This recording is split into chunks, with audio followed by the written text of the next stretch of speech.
What if you could wake up every day and just feel excited about life? You know, what if you could look back and see all these amazing experiences, like a tapestry of relationships, achievements, things that actually reflect who you are, Right. or what you really value. That's what I think is so powerful about this idea of life design. And that's what we're diving into today, exploring all these practical strategies that can help you craft a life that you'll love, a life that's truly yours. You hit the nail on the head there. So many people, they feel stuck, like they're just going through the motions, no real purpose. And that's where life design comes in. It gives you the tools to become the architect of your own life. Okay, so it's like having a blueprint, but for your life. I really like this whole life portfolio concept. Can you tell us a little bit more about that? Think about it this way. Your life, it's not just about your job or your career. Right. It's about everything. It's about the relationships you have, your health, your personal growth, hobbies, what you give back to the community. And of course, your dreams too. Having a life portfolio means you're looking at all these different pieces Yeah. as investments Yeah. that are all connected. So instead of putting all your eggs in one basket, so to speak, you're spreading out your energy, right? Yeah. Creating a life that feels more balanced, more fulfilling. Exactly. And just like you would with a financial portfolio, you got to check in on your life portfolio regularly, see what's working, what needs more attention, and then make adjustments. That makes perfect sense. You wouldn't put all your money in a single stock, would you? You'd want a variety. Yeah. Something to help you ride out those ups and downs in the market. But how do you manage all those different areas of life? Where do you even begin? It can feel overwhelming. Well, that's the beauty of life design. It's not about having some rigid, unchangeable plan. It's more about this mindset of experimentation and always trying to improve. Okay, so less about planning every little detail, more about embracing the unknown and trying new things. That sounds a lot less scary. Absolutely. You can't predict the future, but you can always experiment, learn, and adjust as you go. But doesn't all that experimenting lead to more mistakes? What if you go down the wrong path? You're going to make mistakes. That's part of it. And actually, those mistakes are valuable. They're opportunities to learn. The key is to not see setbacks as failures, but as feedback, as something that helps you get better. Remember, life design, it's a journey, not a destination. It's a good point. It takes some of the pressure off, right? Not having to have everything figured out right away. But how do you know what direction to even experiment in? It can feel intimidating to think about making big changes in your life. And you don't have to start with these huge, monumental changes. Small changes, even tiny ones, they can make a big difference over time. So it's about taking small steps, right? Yeah. Baby steps, and building up momentum. Exactly. Think about it like this. If you want to get in shape, you wouldn't just run a marathon on day one, would you? You'd start with a short walk. Maybe increase the distance a little bit each time. Life design is the same way. Small, consistent changes can lead to some really big transformations. I love that analogy. It makes this whole idea of life design feel so much more approachable. But how do you know what small changes to even make? What if you're not even sure what you want or what direction you want to go in? That's where it's important to define what success means to you. What are your values? What's important to you? What do you want your life to represent? You got to tune out all the noise from society and other people. What matters is what you think is important. Right. Tuning out all that external noise, really getting clear on what matters most to me. Exactly. When you really understand your values and priorities, you can start making choices that align with them, even in the smallest everyday moments. That makes sense. But what about being too self-focused? How do you balance your own goals and dreams with the people you're responsible for? It's not about being selfish or neglecting your responsibilities. It's about knowing that you can't pour from an empty cup. You got to take care of yourself, nurture your own well-being. You have to live a life that reflects your values so that you can be fully present for the people you care about. Okay, so it's all about finding that balance, Right. right? Taking care of yourself and the people around you, making sure what you do aligns with your values. But how do you do that every day? One of the most powerful tools is developing good habits, positive habits. So it's not enough to just think about it. You have to actually build the habits that'll make it happen. You got it. Our habits, they shape our days, our weeks, our months. Ultimately, they shape our lives. If you want to design a life that you love, you got to design the habits that are going to make that happen. So can you give us an example? What does that actually look like? Sure. Let's say that one of your values is personal growth. Okay, so maybe I decide to read for half an hour every day or listen to an educational podcast during my commute. That's it. Or maybe you decide to take a class or a workshop, join a group. Something related to your passions. It's all about finding those small actions that you can do consistently. That's how you build momentum. Yeah, I see how that can really add up over time. But what happens when you fall off track? When life gets in the way and you slip back into old habits? Well, that's where life reviews can help. Life reviews, what's that? It's like a checkup, but for your life design. It's a chance to step back, see how you're doing, see if your actions still match up with your values, and then make adjustments if you need to. So a chance to course correct, make sure you're still heading in the right direction. How often should you do those life reviews? It depends, but I'd say once a month is a good place to start. Block some time off in your calendar to really sit down with yourself and reflect. What's going well? What could be better? What am I grateful for? What's challenging me? And what can I do to move closer to my goals? That's really helpful.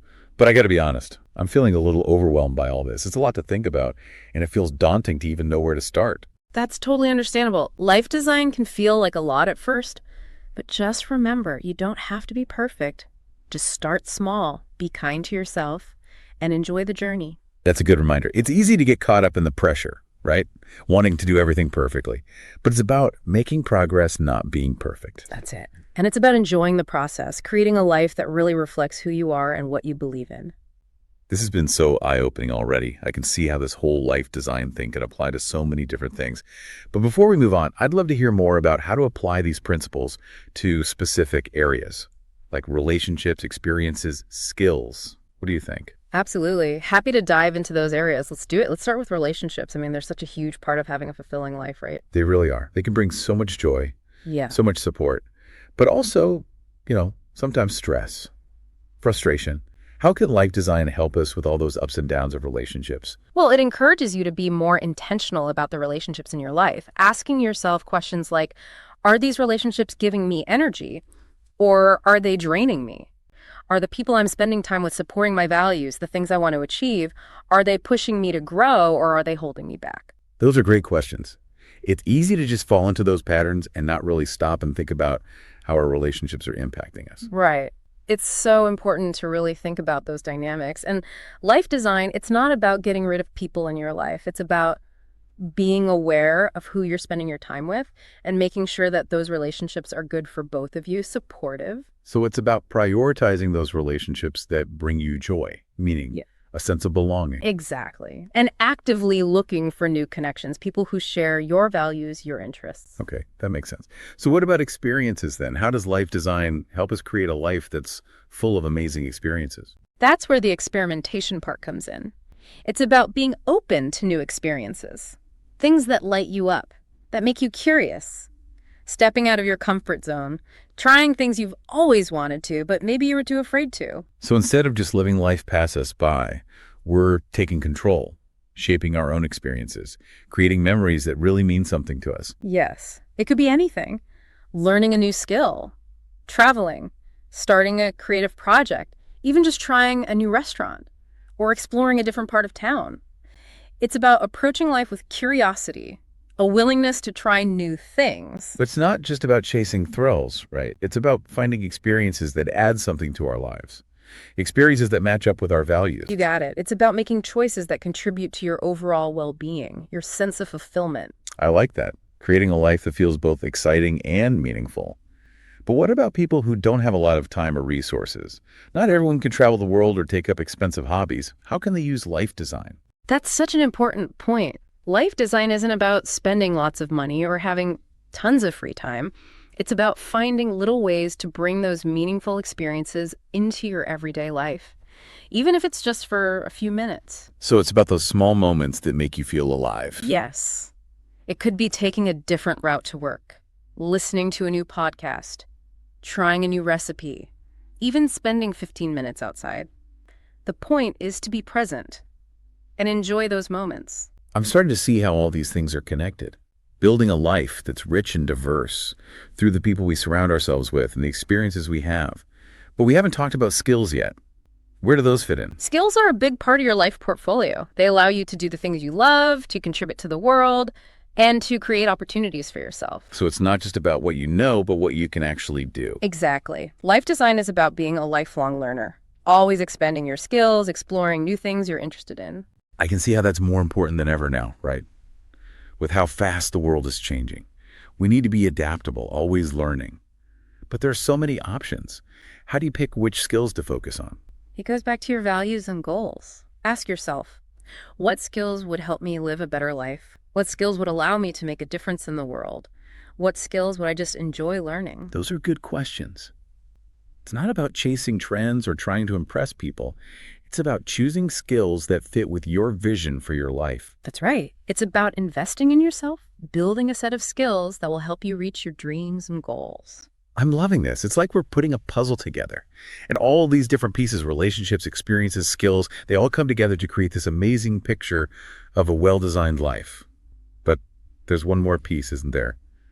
Dreams. What are dreams? Where do they fit into all of this? Dreams are what keep us going, right? They give us direction, purpose, hope for the future. But sometimes they can feel so big and overwhelming that you don't even know where to start. Yeah, I think we've all felt that way at some point.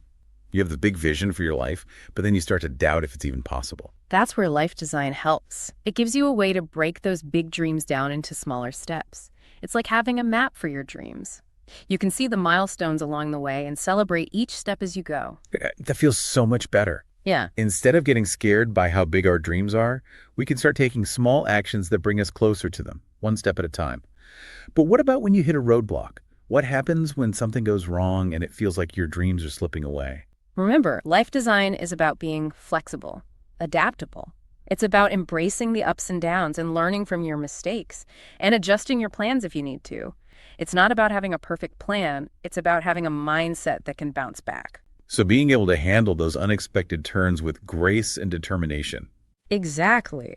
Life's full of surprises, and the key is to be able to roll with the punches and keep moving forward. We've had a great conversation about all the core elements of life design, but I'm curious, what are your thoughts on technology and how it plays into all of this? It really does feel like a double-edged sword sometimes. Like on the one hand, there are all these amazing apps and resources, things to help you track your goals, find people with similar interests, learn new things. But then there's social media, and it's so easy to get distracted. And just the constant information overload, it's a lot. You're right, it can be both. A powerful tool and a potential roadblock. It all comes down to being mindful.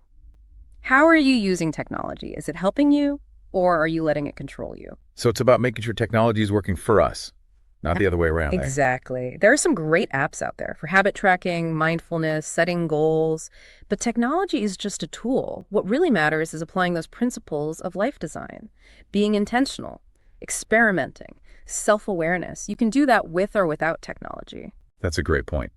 Reminds us that we're the ones in control. This whole conversation has been so helpful. I feel like I have a much better grasp on what life design actually is and how to use it in so many different areas of life. Before we wrap up, is there anything else you'd like to add? Any advice for people who are just starting out with life design? Don't let it overwhelm you. You don't have to change everything overnight. Start small. Pick one thing you want to work on and try making some small adjustments. Remember, it's a process. You're learning and growing and adapting as you go. It's about progress, not perfection. That's such good advice. And you don't have to do it alone. There are lots of resources out there. Books, podcasts, online groups, even coaches. People who can help you along the way. And be patient with yourself. Be kind to yourself. Life design, it's a journey, not a destination. It takes time to figure out what works. And you're going to make mistakes. But those are just opportunities to learn and get better. I love that. This has been an amazing conversation. And to everyone listening, I hope this has inspired you to start thinking about your own life design, to take those first steps towards building a life that truly lights you up. Remember, the best time to start creating the life you want is now. I couldn't agree more. It's been great joining you on this deep dive. Thanks for having me. Thank you so much for being here and sharing your wisdom with us. And to all our listeners, thank you for joining us. We really appreciate you spending your time with us. If you enjoyed this episode, please hit that like button, subscribe to the channel, and share it with your friends. And let us know what you think in the comments, any questions you have or things you're excited to start experimenting with. We love hearing from you. Until next time, keep exploring, keep designing, and keep living a life that you love.